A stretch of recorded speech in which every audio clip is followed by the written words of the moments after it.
Film ini menceritakan kelahiran seorang nabi paling tampan, yaitu Nabi Yusuf. Film ini menceritakan kisah Nabi Yusuf dari yang kecil sampai menjadi orang yang besar nantinya di Mesir, dan film ini itu berjumlah 45 episode. Untuk mempersingkat film, langsung saja kita ke alur ceritanya. Di awal film kita diperlihatkan di suatu daerah bernama Fadan Arab, pada tahun 1160 sebelum Masehi. Tinggallah Nabi Yakub alaihi salam, atau ayah dari Nabi Yusuf alaihi salam. Dia terlihat sedang menggembala kambing, dan berhenti di sebuah kuil. Di mana di kuil itu terdapat para warga yang sedang meminta pertolongan kepada berhala yang bernama Ashitar, yang mereka anggap sebagai Tuhan mereka, untuk menyembuhkan anaknya dari penyakit. Di malam harinya, Nabi Yakub berkhotbah ke warga Fadan, lalu menjelaskan bahwa kita hidup di zaman Nabi yang malaikat saja sujud kepadanya. Tapi warga kebanyakan masih menyembah sesuatu yang mereka ciptakan sendiri, bukannya menyembah sesembahan yang menciptakan dunia dan seisinya, yaitu Allah Subhanahu wa Ta'ala. Di sini Nabi Yakub juga mengatakan bahwa dia adalah utusan Allah untuk mereka, dan perkataannya berasal dari kitab-kitabnya yang sekarang kita kenal dengan Al-Quran. Di sini masih banyak yang tidak percaya dengan Nabi Yakub, dan beberapa warga malah mengatakan bahwa kitabnya itu telah menghina Tuhan mereka. Tapi Nabi Yakub mengatakan bahwa kitabnya sama sekali tidak menghina Tuhan mereka. Dia juga balik bertanya kepada para warga, apakah patung Ashitar menciptakan kalian atau kalian yang menciptakan patung itu? Beberapa warga pun mulai mempercayai perkataan Nabi Yakub itu yang masuk akal. Tapi tetap saja ada beberapa warga yang tidak mempercayainya, dan mempertanyakan apakah Tuhan Nabi Yakub lebih kuat dari Tuhan-Tuhan yang lain. Tak berselang lama, datang pendeta kuil dan membubarkan para kerumunan. Dengan mengatakan bahwa gara-gara keingkarannya Nabi Yakub, maka Fadan dilanda kemarau yang berkepanjangan. Keesokan harinya di kuil Ashitar, terlihat sedang melangsungkan hukuman bagi warga yang melawan patung Ashitar, dengan melemparinya menggunakan batu dan menyebutnya Tuhan yang bodoh. Lalu datanglah Nabi Yakub yang akan menebus warga itu. Namun para pendeta tidak menyetujui tebusan itu, karena warga itu adalah musuh bagi Ashitar. Tapi Nabi Yakub mengatakan, kenapa kalian tidak menangkapku? Padahal akulah yang paling pertama memusuhi patung Ashitar itu. Ternyata para pendeta tidak berani menangkap Nabi Yakub, karena dia adalah menantu dari Panglima Fadan. Lalu tak berselang lama, datang sang Panglima yang menyuruh pendeta untuk membebaskan warga itu. Karena sudah ditebus oleh Nabi Yakub.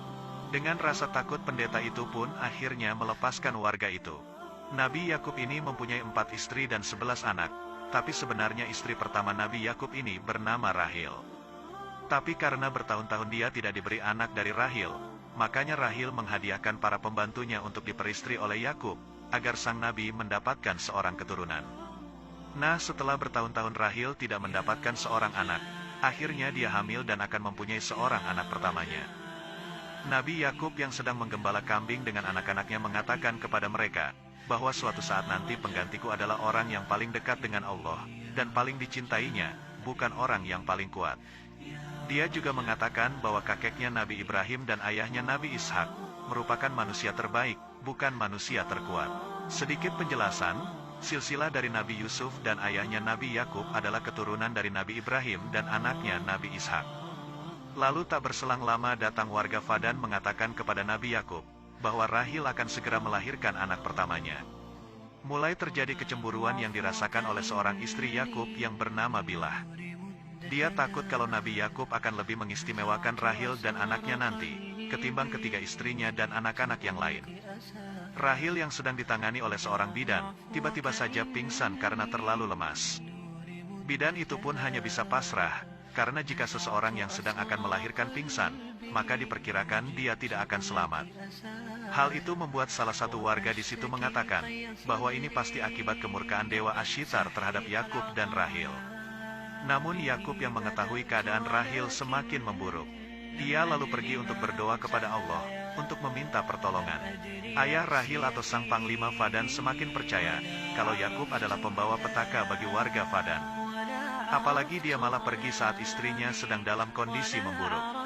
Namun ternyata Nabi Yakub pergi menyendiri untuk meminta pertolongan kepada Allah Subhanahu wa Ta'ala. Dia terus berdoa sampai malam tiba. Sementara itu di rumah Rahil, para warga mulai mengatakan kalau Yakub telah dikutuk oleh para dewa Babilonia. Para pendeta yang mendengar kabar itu pun merasa sangat senang, dan berniat akan menolong Rahil untuk membuktikan bahwa Tuhan merekalah yang akan menang. Mereka pun datang ke tempat Yakub dan mengatakan kenapa kalian tidak meminta bantuan kepada Tuhan Yakub, yang dianggapnya adalah paling kuat. Nabi Yakub pun datang dan mengusir para pendeta di rumahnya, karena dia tidak membutuhkan pertolongan dari para pendeta kuil. Dan kembali berdoa kepada Allah Subhanahu wa Ta'ala agar menunjukkan kuasanya kepada seluruh warga Fadan. Tak berselang lama, ternyata Rahil kembali sadar dan bisa melahirkan bayi pertamanya dengan selamat. Sementara itu, penyihir yang diusir oleh Nabi Yakub tadi, terus memohon kepada Tuhannya, agar dia segera menghukum Yakub dan berharap Rahil dan anaknya mati malam ini. Tapi tak sengaja dia malah menjatuhkan obor api, yang membuat kuil itu terbakar bersamanya.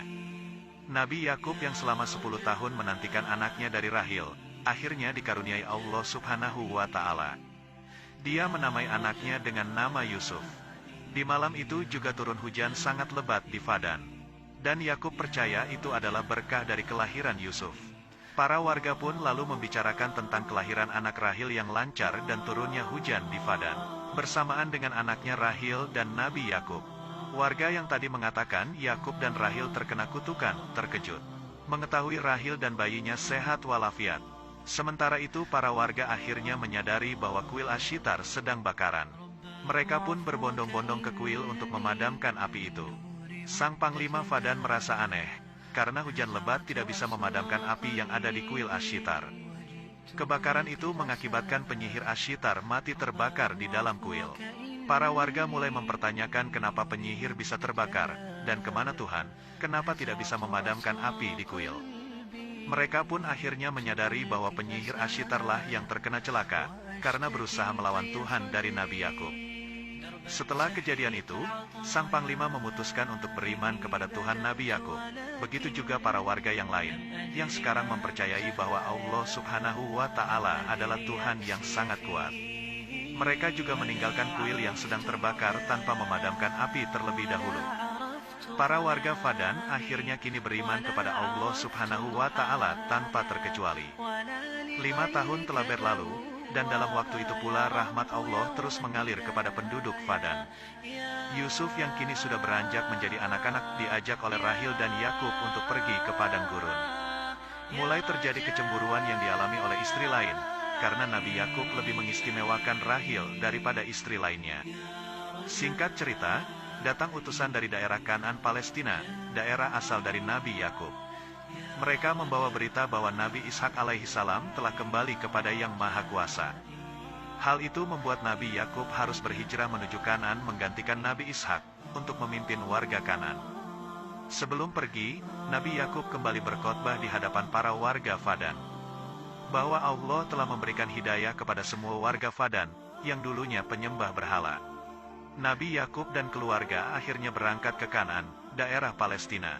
Di tengah perjalanan, Yusuf bertanya kepada bibinya yang bernama Lia, dengan mengatakan kenapa ibu Bila dan Zulfa tidak menyukai ibunya, yaitu Rahil. Yusuf mendengar hal itu dari kakaknya yang bernama Yahuda. Bibi Lia pun menjawab mungkin mereka merasa kehilangan kedudukannya di hadapan Nabi Yakub, karena Rahil telah melahirkanmu Yusuf. Tapi sebenarnya Nabi Yakub adalah orang yang adil. Di malam harinya pun diperlihatkan Bilah yang mengatakan kepada Lia, kalau dia merasa cemburu jika Nabi Yakub lebih memuliakan Rahil dan Yusuf. Lia pun dengan jawaban yang ikhlas mengatakan, bahwa wajar saja kini Yakub memperlakukan Rahil seperti itu, karena dia baru saja melahirkan anak pertamanya. Ita juga dulu diperlakukan seperti itu oleh Yakub. Tapi Bilah yang sudah dikuasai oleh setan, tetap saja tidak menerima jawaban dari Lia dan malah memanas-manasi anaknya. Di saat rombongan hampir sampai, dikarenakan Rahil yang hamil anak kedua mulai merasakan kontraksi yang tandanya dia akan segera melahirkan anak. Yakub pun menyuruh anak-anaknya untuk membangun tenda, agar bisa menjadi ruang persalinan bagi istrinya itu. Nabi Yakub kembali berdoa kepada Allah untuk kelancaran persalinan Rahil. Tapi Allah berkehendak lain, Rahil telah pulang ke sisinya, sedangkan bayinya baik-baik saja. Kejadian itu membuat Nabi Yakub dan Yusuf menangis.